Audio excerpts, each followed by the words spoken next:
فاسألوا أهل الذكر إن كنتم لا تعلمون۔ اصفہان فاطمہ حیدرآباد انڈیا سے انہوں نے ایک ویڈیو بھیجی ہے کہ جس میں مال اور رزق کے اضافے کا وظیفہ بتایا گیا ہے۔ اگر یہ وظیفہ درست نہیں تو مال اور رزق میں اضافے کے لیے کوئی صحیح وظیفہ بتا دیں۔ تو ناظرین آئیے ویڈیو دیکھتے ہیں۔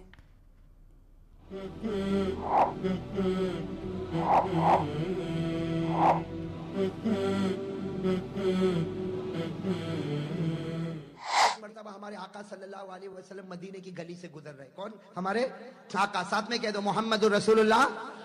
مدینے کی گلی سے گزر رہے، آپ کا ہاتھ حضرت ابو ہریرہ کے ہاتھ میں، کہو سبحان اللہ۔ اور مدینے کی گلی سے گزر رہے، آپ نے ایک آدمی کو دیکھا، ایک صحابی کو دیکھا، اے دبلے پتلے، ایک صحابی کو دیکھا۔ ہمارے نبی نے کہا تیرا یہ حال، تو دبلا پتلا اور تیرا گھر ور؟ تو کہا اللہ کے رسول مال بھی برباد جان بھی برباد۔ کیا کہا؟ مال بھی برباد جان۔ تو ہمارے نبی نے کہا فکر مت کر، یہ دعا پڑھ۔ ہمارے نبی نے ایک دعا دی، کہا یہ پڑھ۔ چلو ہو گیا، انہوں نے پڑھنا شروع کیا۔ 2-3 مہینے کے بعد ہمارے نبی پھر جا رہے، حضرت ابو ہریرہ کو لے کے جا رہے، اسی گلی سے جا رہے، تو دیکھا تو وہ تو شان ٹھاٹ باٹ کے ساتھ گھوڑے پر بیٹھا ہوا، اور ماشاءاللہ اس کا گھر بھی عالی شان۔ تو ہمارے نبی نے کہا تو وہی ہے نا؟ کہا میں وہی ہوں، لیکن آپ نے جو دعا بتائی اللہ نے میری جان بھی مضبوط بنا دی اور مال بھی مضبوط بنا دیا۔ ہمارے نبی نے کہا تو نہیں، اس ذات کی قسم جس کے قبضے میں میری جان ہے، قیامت تک کوئی بھی میرا امتی آئے گا یہ دعا پڑھتا جائے گا، اللہ جان سے بھی اور مال سے بھی ایسا مضبوط بنائے گا کہ وہ تعجب کرتا رہے گا، لیکن اللہ تندرستی دیتا جائے گا اور مال اتنا دے گا کہ گن بھی نہیں پائے گا۔ تو وہ دعا آج میں لے کر آیا ہوں، یہ مولانا حبیب صاحب کے پاس دیکھو یہ کارڈ پڑے ہوئے ہیں، اور یہ دعا بہت پیاری، اس میں 5 جملے۔ کتنے جملے؟ پہلا جملہ کیا ہے؟ توکلت علی الحی الذی لا يموت الحمدللہ الذی لم يتخذ ولدا ولم یکن له شریک فی الملک ولم یکن له ولی من الذل وکبرہ تکبیرا۔ کتنے جملے؟ 5۔ تو یہ جس کو بھی ملے، میں قسم کھا کر کہتے کہ جب نبی قسم کھائے تو میرے کو کیا ہے بھائی قسم، میں بھی قسم کھا کر کہتا ہوں پڑھو، اور میں خود بھی پڑھتا، صبح 3 مرتبہ، دوپہر میں 3 مرتبہ، رات کو 3 مرتبہ، یاد ہو جائے پڑھتے جاؤ، تم پڑھتے جاؤ گے خدا جان میں اور مال میں الحمدللہ مضبوط بناتا جائے گا انشاءاللہ۔ جی حافظ صاحب، آپ نے ویڈیو دیکھی، آپ کیا کہتے ہیں اس بارے میں؟ بسم اللہ الرحمن الرحیم، الحمدللہ والصلاة والسلام علی رسول اللہ، اشہد ان لا الہ الا اللہ وحدہ لا شریک لہ واشہد ان محمدا عبدہ ورسولہ۔ یہ حدیث مجھے جب ملی تو میں نے اس پر سرچ کی تو اس نتیجے پر پہنچا ہوں۔ حدیث تو مل گئی ہے، ابن سنی رحمۃ اللہ علیہ نے اپنی کتاب میں اس کو نقل کیا ہے، 540 صفحہ نمبر 540 پر۔ حدیث کچھ اس طرح ہے عربی میں، عن ابی ہریرہ رضی اللہ تعالیٰ عنہ قال قال النبی صلی اللہ علیہ وسلم، ابو ہریرہ رضی اللہ تعالیٰ عنہ فرماتے ہیں نبی کریم صلی اللہ علیہ وسلم نے ارشاد فرمایا الا اعلمک کلمات تذهب عنک الضر والسقم، کہ میں آپ کو کچھ ایسے کلمات سکھاتا ہوں جس سے آپ کی بیماری، پریشانی اور یہ ساری چیزیں جو انہوں نے ذکر کی، اسی طریقے سے پھر وہ دعا جو انہوں نے پڑھی توکلت علی الحی الذی لا یموت، تو یہ دعا حدیث میں موجود ہے صحیح، لیکن اب ہمیں دیکھنا ہے کہ یہ حدیث ثابت ہے کہ نہیں صحیح۔ نبی کریم صلی اللہ علیہ وسلم سے۔ لوگ محبت کرتے ہیں اسلام سے، لوگ محبت کرتے ہیں نبی کریم صلی اللہ علیہ وسلم سے، اور لوگ اس چیز سے بھی محبت کرتے ہیں کہ ان کا مال اور رزق زیادہ ہو۔ اب یہ جب ساری اس طرح کی محبتیں مل جائیں نا تو ایک چھوٹی سی چیز اگرچہ وہ صحیح نہیں ہے، لوگ اس کو بہت زیادہ بڑھا چڑھا کر بیان بھی کرتے ہیں، اور لوگ جو اس کو سننے والے ہوتے ہیں وہ اس سے دھوکہ بھی کھا جاتے ہیں۔ آج کل تو تحقیق کرنا، کسی بھی چیز کے نتیجے تک پہنچنا بہت آسان کام ہے، ہم کسی بھی چیز کے نتیجے تک پہنچ سکتے ہیں کہ بھئی یہ چیز صحیح ہے کہ نہیں۔ رزق اور مال کے اضافے کے لیے یہ جو حدیث پیش کی گئی ہے یہ حدیث صحیح نہیں ہے، اس حدیث کو کسی نے بھی صحیح نہیں قرار دیا۔ اس حدیث کی سند میں ایک راوی ہے موسیٰ بن عبیدہ الربزی، وہ راوی ضعیف ہے، موسیٰ بن عبیدہ الربزی۔ امام حیثمی رحمۃ اللہ علیہ نے مجموع الزوائد میں اس حدیث کو ضعیف قرار دیا۔ اسی طریقے سے شیخ البانی علیہ رحمہ نے ضعیف الترغیب میں حدیث نمبر 1152 پر اس کو ضعیف قرار دیا۔ حسین سلیم اسد رحمۃ اللہ علیہ نے مسند ابی یعلیٰ کی تحقیق میں اس کو ضعیف قرار دیا۔ ابن کثیر رحمۃ اللہ علیہ نے تفسیر ابن کثیر میں یہ فرمایا فی متنی ہی نکارا، اس کا متن منکر ہے، یعنی اس کے متن میں کوئی ایسی بات ہے جو نبی کریم صلی اللہ علیہ وسلم سے ثابت نہیں ہے۔ امام بوصیری رحمۃ اللہ علیہ نے فرمایا سندہ ضعیف، اس کی سند ضعیف ہے۔ حافظ ابن حجر رحمۃ اللہ علیہ فرماتے ہیں کہ اس کی سند میں موسیٰ بن عبیدہ ہے جو کہ ضعیف ہے۔ یہ سارے کے سارے علماء محدثین جو اس فن کے ماہر ہیں، ان سب نے یہ کہا کہ یہ روایت نبی کریم صلی اللہ علیہ وسلم سے ثابت نہیں ہے۔ صحیح۔ ہمیں یہ روایت، ایک تو ہوتا ہے کہ ہم نبی کریم صلی اللہ علیہ وسلم کی طرف کوئی چیز منسوب کرتے ہیں، ہمیں پتہ نہیں ہے، صحیح، ٹھیک ہے، درست ہے، کسی کو پتہ نہیں ہے، اللہ رب العالمین اسے پکڑیں گے نہیں اگر پتہ نہیں ہے۔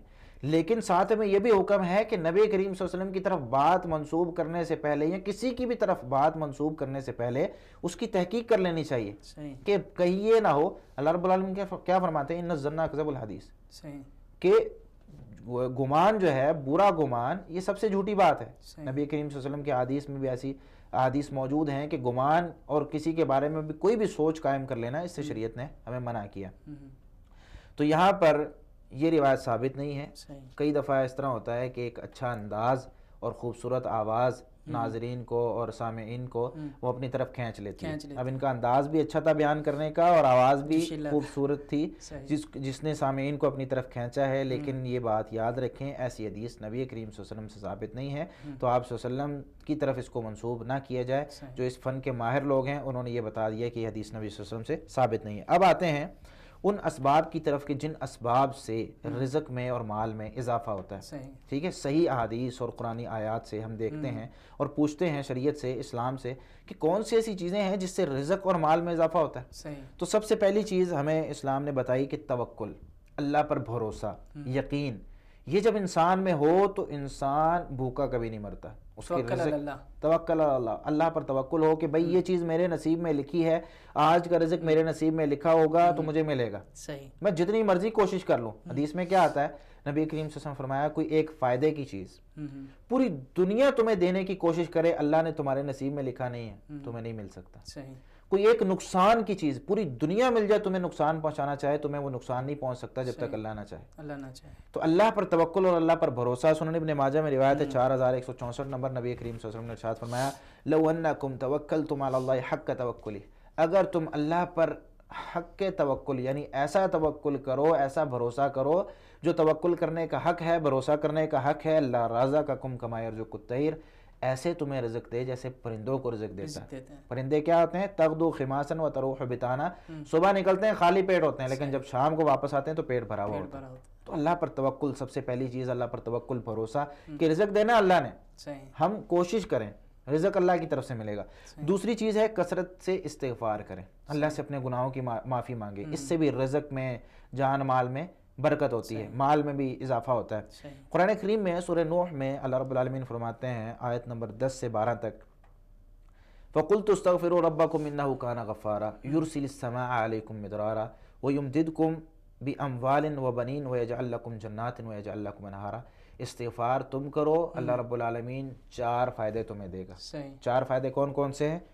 یرسل السماء علیکم مدرارا، تم پر آسمان سے رحمت کی موسلا دار بارشیں نازل ہوں گی۔ دوسرا فائدہ وَيُمْدِدْكُمْ بِأَمْوَالٍ، تمہیں مال کی، تمہارے ساتھ تمہاری مدد کرے گا، تمہیں مال زیادہ دے گا۔ وَبَنِينَ، اور بیٹے دے گا، ٹھیک ہے۔ یہ 3 فائدے اور 2 فائدے جو آخرت میں ملنے ہیں۔ وَيَجْعَلْ لَكُمْ جَنَّاتٍ وَيَجْعَلْ لَكُمْ أَنْهَارًا، تمہیں باغ بھی دے گا اور تمہیں نہریں بھی عطا کرے گا۔ تو یہ 5 فائدے اللہ رب العالمین نے ان آیات میں ذکر کیے ہیں۔ استغفار تم کرو، اللہ رب العالمین مال بھی دے گا، اولاد بھی، اور اولاد میں بھی بیٹے دے گا۔ تو جس شخص کو اولاد نہیں ہوتی وہ بھی استغفار کثرت سے کیا کرے۔ تیسری چیز ہوتی ہے دعا، اللہ رب العالمین سے ہم دعا کریں کہ اللہ رب العالمین ہمارے رزق میں اضافہ فرمائے۔ نبی کریم صلی اللہ علیہ وسلم نے ارشاد فرمایا کہ ما من احد یدعو بدعاء الا آتاه اللہ ما سأل، کوئی بھی آدمی کوئی بھی دعا کرے اللہ رب العالمین اس کو وہی چیز عطا کرتے ہیں جس کا اس نے سوال کیا ہے۔ کب تک؟ ما لم یدعو باسم او قطیعۃ رحم، جب تک گناہ کی دعا نہیں کرتا یا رشتہ داریوں کو توڑنے کی دعا نہیں کرتا۔ سنن ترمذی میں 3505 نمبر روایت ہے۔ چوتھے نمبر پر جو چیز ہے رزق اور مال کے اضافے کے بارے میں، وہ تقوی ہے کہ انسان اللہ سے ڈرے، حرام کاموں سے بچے، حلال کام کرے، رزق حلال کھائے، اگرچہ اس کی زندگی میں اس طریقے سے اس کو جو چیز محنت کر رہا ہے نتیجہ نہیں مل رہا، ٹھیک ہے، حرام کام کرنے کے مواقع اس کے سامنے موجود ہیں پھر بھی اللہ سے ڈرتا رہے، نہ کرے۔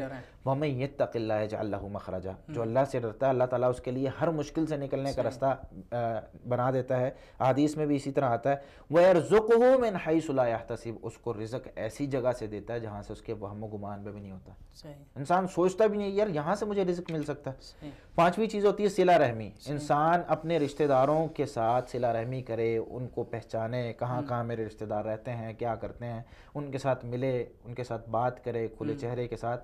یہ چیز آپ کے رزق اور مال میں اضافے کا باعث بن سکتی ہے۔ سنن ترمذی میں 1979 نمبر روایت ہے جس میں نبی کریم صلی اللہ علیہ وسلم نے ارشاد فرمایا تعلموا من انسابکم ما تصلون به ارحامکم، اپنے اتنے نسب نامہ اپنا اتنا یاد رکھا کرو کہ جس سے تم اپنی رشتہ داریاں ملاؤ۔ ٹھیک ہے، نہ یاد رکھو دور کے رشتہ دار، لیکن جو قریب کے ہیں ان کو تو یاد رکھو۔ تو رشتہ داریاں اپنا نسب نامہ اس کو انسان یاد کرے کہ بھئی یہ میرے ماموں ہیں، یہ چاچو ہیں، یہ رشتہ دار ہیں، تاکہ انسان ملتا رہے۔ فَإِنَّ صِلَةَ الرَّحِمِ مَحَبَّةٌ فِي الْأَهْلِ مَسْرَاتٌ فِي الْمَالِ مَنْسَعَةٌ فِي الْأَثَرِ، کہ صلہ رحمی جو ہے یہ اپنے اہل و عیال میں اپنے رشتہ داروں میں محبت کی ایک علامت ہے، اس سے مال میں اضافہ ہوتا ہے اور اس سے عمر میں اضافہ ہوتا ہے۔ لمبی عمر چاہیے تو صلہ رحمی کریں، رشتہ داروں کے ساتھ صلہ رحمی کریں، انسان خوش رہتا ہے، رشتہ داروں کے ساتھ ملتا ملاتا ہے۔ آج کل یہ خاص طور پہ انٹرنیٹ اور یہ موبائل اور یہ اینڈرائڈ وغیرہ انہوں نے رشتہ داریوں کو توڑ دیا ہے۔ انسان کہتا ہے پہلے ہوتا تھا کہ یار چلو بور ہو رہے ہیں، کوئی ملنا ہے، کوئی وقت ہے، رشتہ داروں کے پاس سے ہو آتے ہیں، چلو کزن سے مل لیتے ہیں، ماموں چاچو سے مل لیتے ہیں۔ لیکن آج کیا ہوتا ہے، موبائل ہے، انٹرنیٹ لگا ہوا ہے، گھر کے کونے میں بیٹھو، کیا ہے ہر چیز موبائل پہ مل رہی ہے، کون جائے رشتہ داروں کے پاس؟